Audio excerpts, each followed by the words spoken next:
Assalamualaikum warahmatullahi wabarakatuh.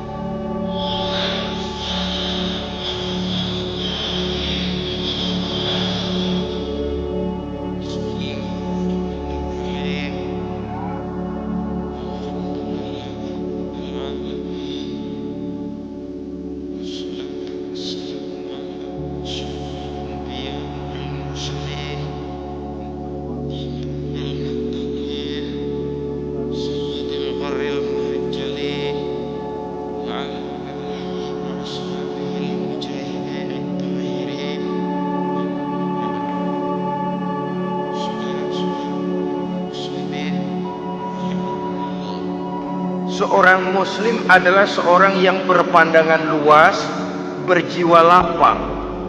Maksudnya apa? Tujuan jangka pendek dan jangka panjang ini harus diraih kedua-duanya. Ini yang oleh Al-Quran diajarkan agar setiap muslim mencapai dunia hasanah, fil akhirati hasanah.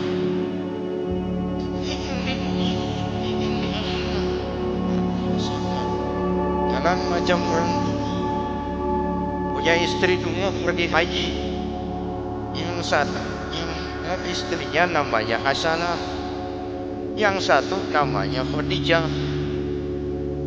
Tapi nggak bisa kita cuma hatinya itu karena hatinya fitnya Hasanah Hasanah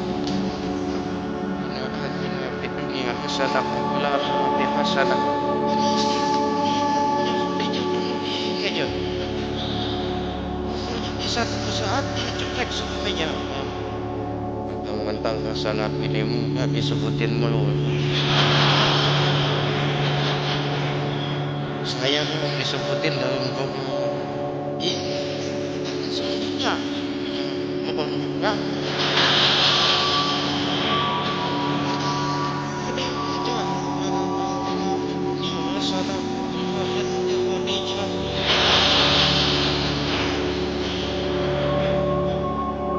Sekarang seringkali doa tadi itu dengan satu jalan. Kita ingin dunia hasanah, biasa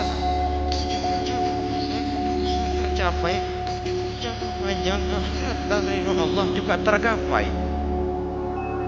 Oleh sebab itu yang menjelaskan wabtaghi fima ataka Allahu daral akhirah dan nasibaka minad dunya. Dengan karunia yang diberikan Allah kepada jadilah bahagia akhirat. Wala tansa nasibaka minad dunya. Tapi jangan lupakan bagian dalam kehidupan di dunia ini.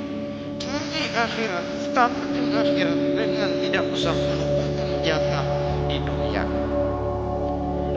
Saya katakan seorang muslim berjiwa besar, sebab andai kata dia gagal mencapai tujuan jangka pendek, akhirnya dia oleh Islam diajarkan jangan sampai gagal.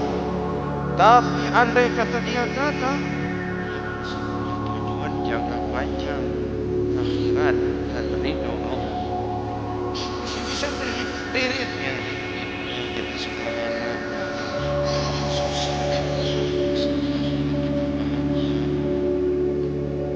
tidak punya pandangan hidup semacam ini. Subhanallah, semuanya tidak tertulis. Aku punya selesai kerjanya dan selesai semuanya seperti ini. Tidak punya pengharapan lain di belakang itu. Pada kehidupan di dunia, padahal dunia seperti air, makin diminum makin haus, makin kering tenggorokan. Yang diperlukan menyeret manusia ke dalam lingkaran setan, terjebak dalam sifat yang namanya tamak bin rakus alias setan.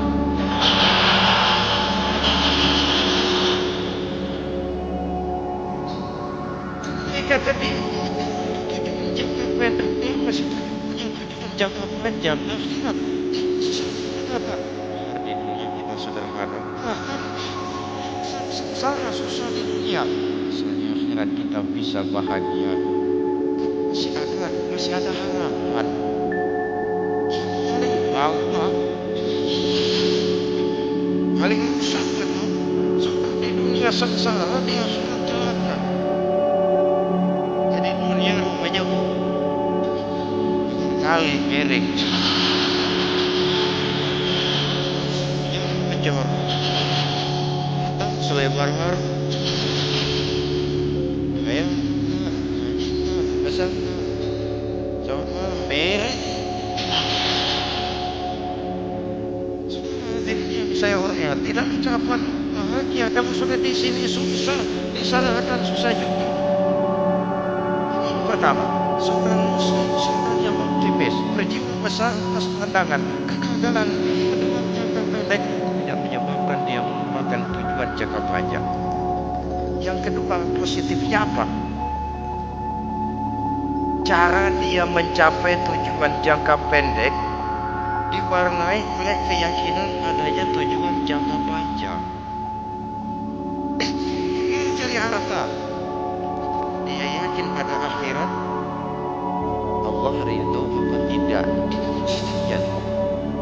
Saya memang cari duit, tapi dengan cara ini Allah ridho apa tidak. Saya ingin rapi, tapi dengan tidak menentukan ini Allah ridho apa tidak. Mati teman, tapi terjebak dalam minuman keras kerana mati teman. Allah ridho apa tidak. Yang punya tujuan jangka panjang, segalanya diberikan bingkai. Katanya keyakinannya terhadap tujuan jangka panjang mewarnai gaya hidupnya di dunia ini mencapai tujuan jangka pendek tadi. Allah ridho apa enggak ini? Allah yang saya makan Allah ridho apa enggak ini? Pendeknya apapun yang dia kerjakan karena dia punya keyakinan tujuan jangka panjang, dia selalu menimbang terhadap ridho Allah tadi. Dan tanpa prestasi ibadah kita akan besar dalam pandangan Allah.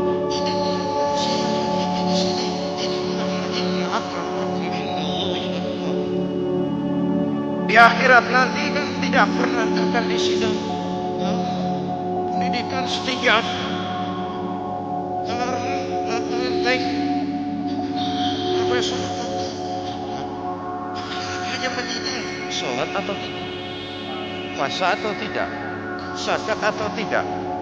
Diberikan kamu harta yang banyak, dari mana kamu dapat, kemana kamu belanjakan. Prestasi ibadah itu yang ditanya. Setinggi apa pendidikan, sebanyak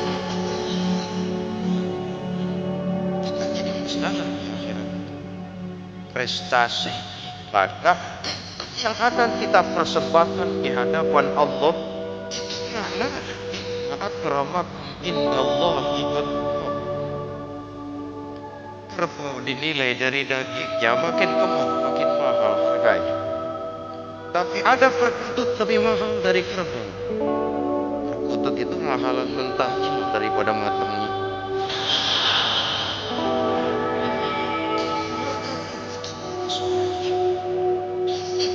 Ada manusia yang paling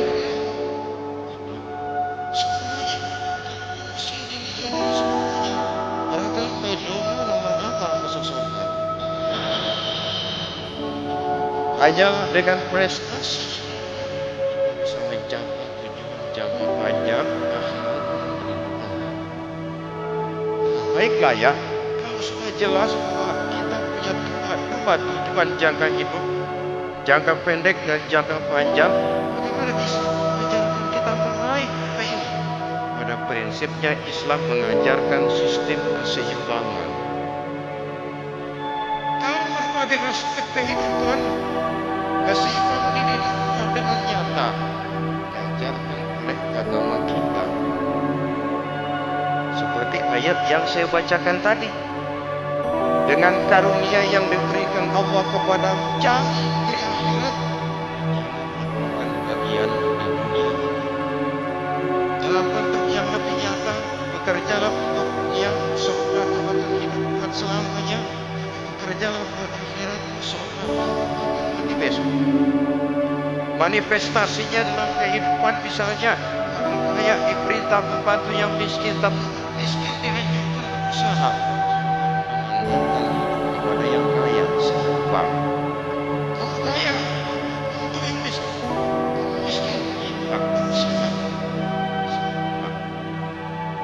Tuhan diwajibkan menghormati tante, diwajibkan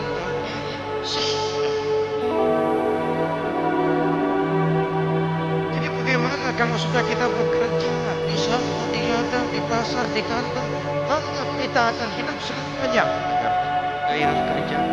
Tapi kalau sudah sulit, maka kita akan lebih besok sulit.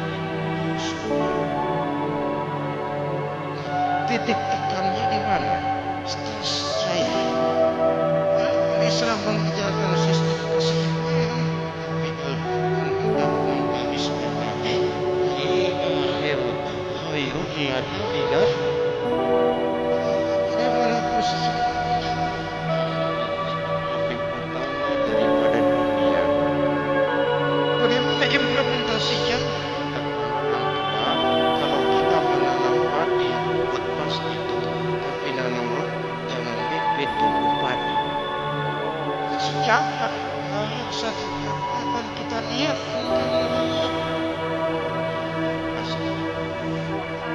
akan dilihat karena dunia sudah berubah, akhirat akan hilang. Sebab itu biasakanlah buat sesuatu baik untuk tujuan jangka pendek, lebih-lebih untuk tujuan jangka panjang dengan motif lillahi ta'ala. Jadi saya ulangi, satu perbuatan kalau sudah dilihat karena biasa saja. Dilihat karena biasa. Padahal titik tekannya akhirat ini. Saudara-saudara kaum muslimin, ini tujuan hidup.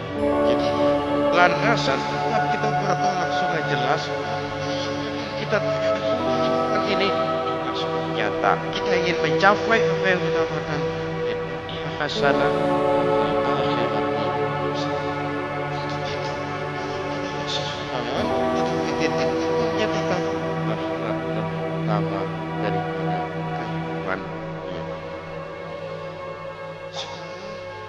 Sudah dasar hidup, sudah ada tujuan yang akan kita capai, harus ada alat untuk mencapainya.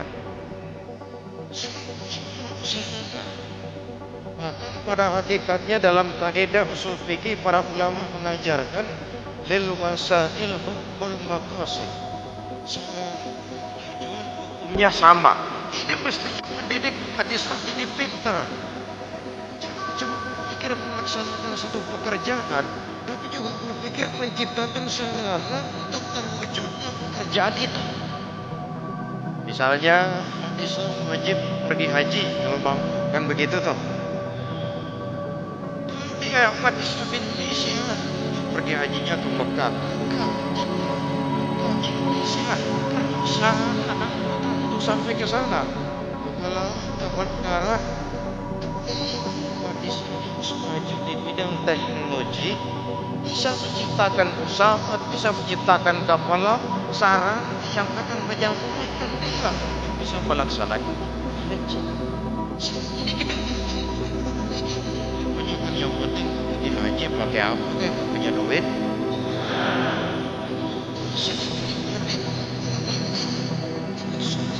Yang harus dicapai kemajuan, kita akan melaksanakan sesuatu. Kita hakikatnya dituntut menciptakan sarana untuk menunjang pelaksanaan sesuatu itu semua. Agama mengajarkan sesuatu yang daripada iman. Siapa yang menciptakan mesin cuci? Sabun gas, deterjen, rinso dan lain sebagainya. Siapa yang menciptakan air condition? Bersih uang. Kita hanya berpikir menyatakan mesin. Ya, kita cari yang berpikir kepada wujudan teknologi modern untuk menerjemahkan hadis itu. Belakangan ini sudah muncul teknologi yang dijiwai dari semangat Al-Quran, Islam,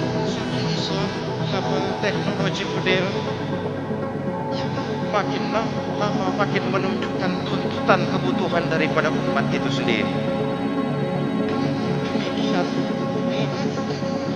kita memerlukan alat untuk mencapai tujuan tadi, supaya tujuan dunia hasanah hasanah tercapai, yang harus kita pakai. Kita lihat surah At-Taubah ayat 111 memberikan jawaban. Inna Allah astara minal mu'minina anfusahum wa lahum bi anna lahum. Sesungguhnya Allah membeli dari orang beriman mereka harta mereka, bahwa sesungguhnya bagi mereka adalah surga. Coba kita simak ini sejenak. Kenapa dengan jelas ayat ini hanya merupakan satu transaksi yang benar antara kita dengan Allah. Transaksi jual beli sudah terjadi, dan itu langsung dalam pernyataan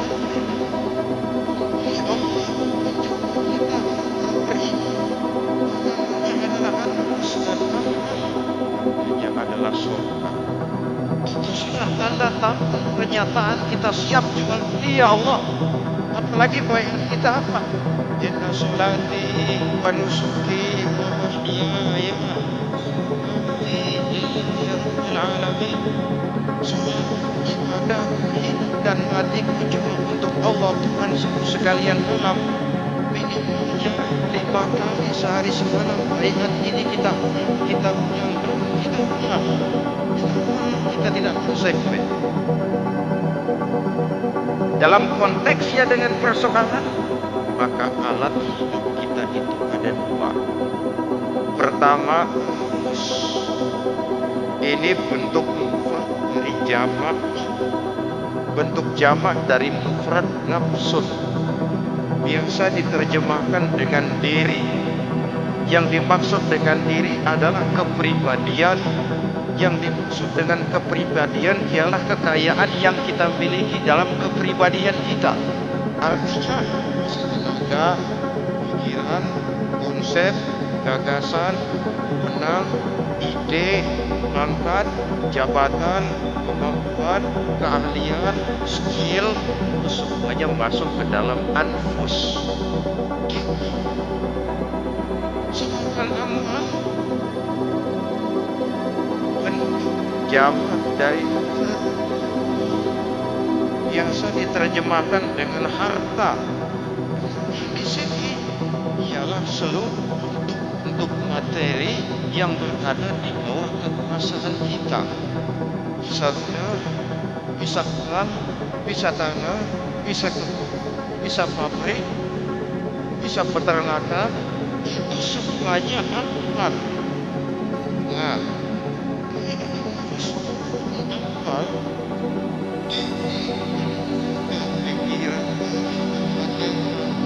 jabatan wewenang keahlian tujuan jangka pendek harus jadi rahmah bagi lingkungan. Tujuan jangka panjang harus menunjang jalan menuju ridho Allah. Kita dari Allah itu bukan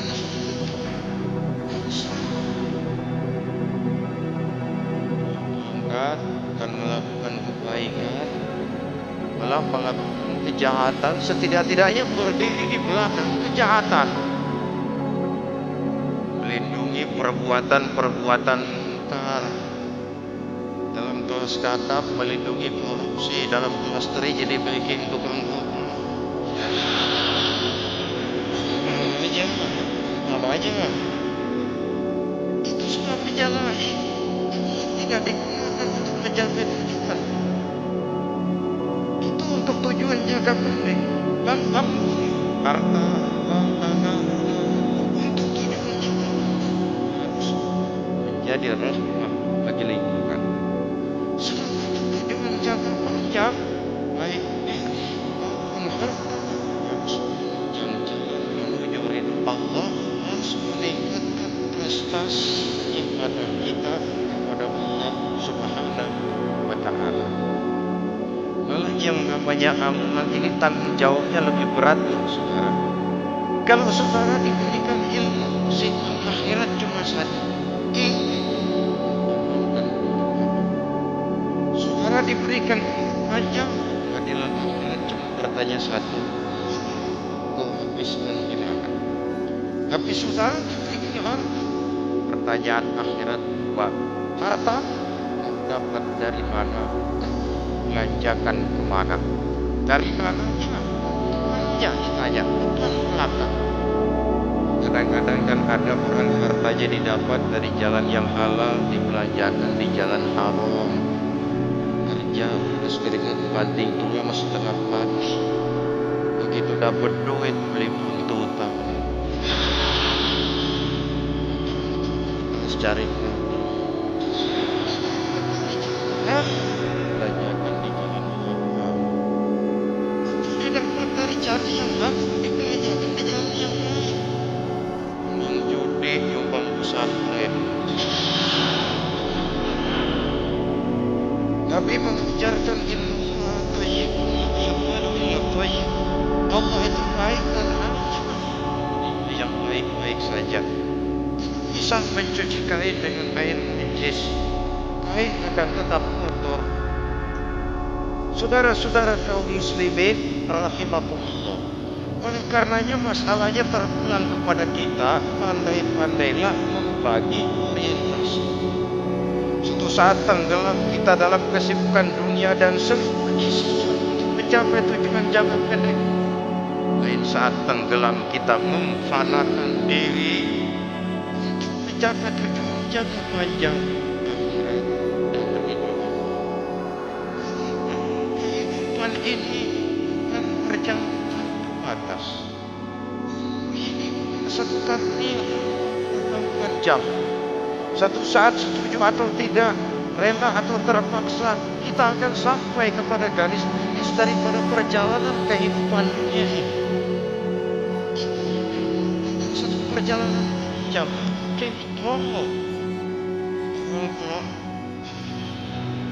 Kita satu jam yang jam.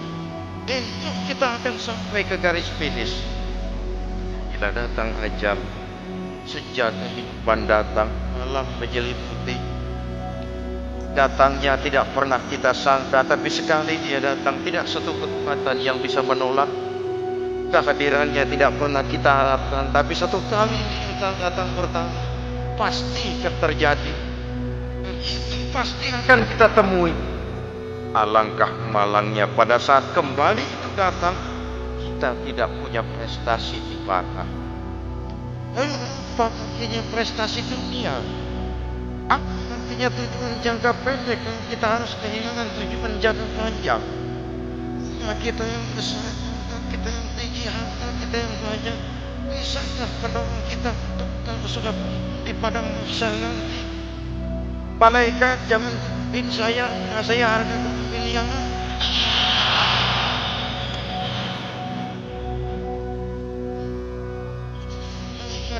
Saja ini saya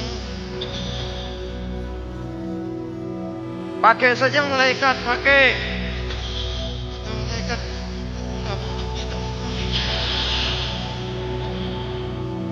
hanya prestasi ibadah yang bisa menyelamatkan kita pada kondisi semacam itu.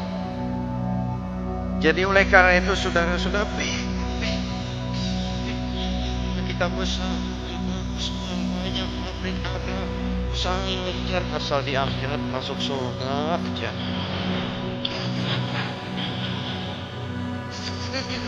Sekarang di akhirat itu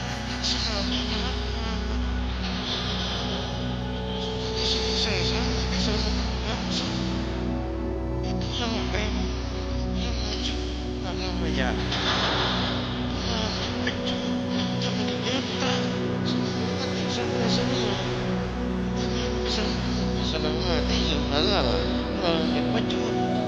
jangan kita namanya langsung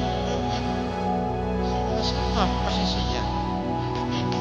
Pandai-pandailah bagi lintas supaya tercapai ini hasanah wa fil akhirati hasanah. tentang tujuan hidup. Nah, mencapai tujuan ini kita tidak berjalan sendiri. Kita perlu teman hidup. Tujuan hidup, kawan hidup. Siapa teman hidup kita untuk mencapai tujuan hidup ini? Dalam arti sempit, teman hidup kita suami istri yang taat kepada Allah. Suami istri ini segala satu pasangan juga saling suami adalah teman istri, istri adalah teman suami untuk mencapai tujuan hidup tadi, mencapai dunia hasanah, akhirat hasanah.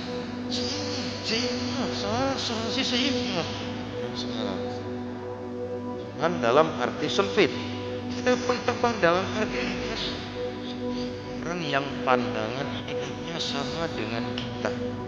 Setiap orang yang hidupnya sama dengan kita, terlepas dari suku bangsa bahasa apapun, jika keyakinannya sama, pandangan hidupnya sama, adalah saudara kita dalam artian yang luas.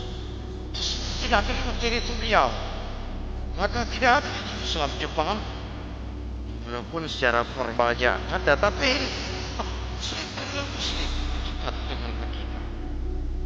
Itu teman hidup. Dan hidup siapa? Pertama iblis.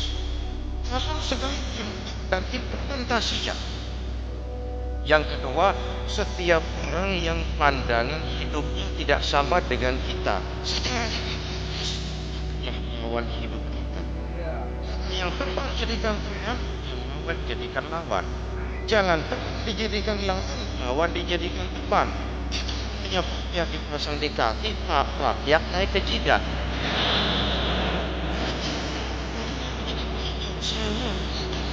Salah cari lawan. Salah cari lawan. Banyak kita yang akan susah di kemudian hari nanti. Muslimin rahimakumullah.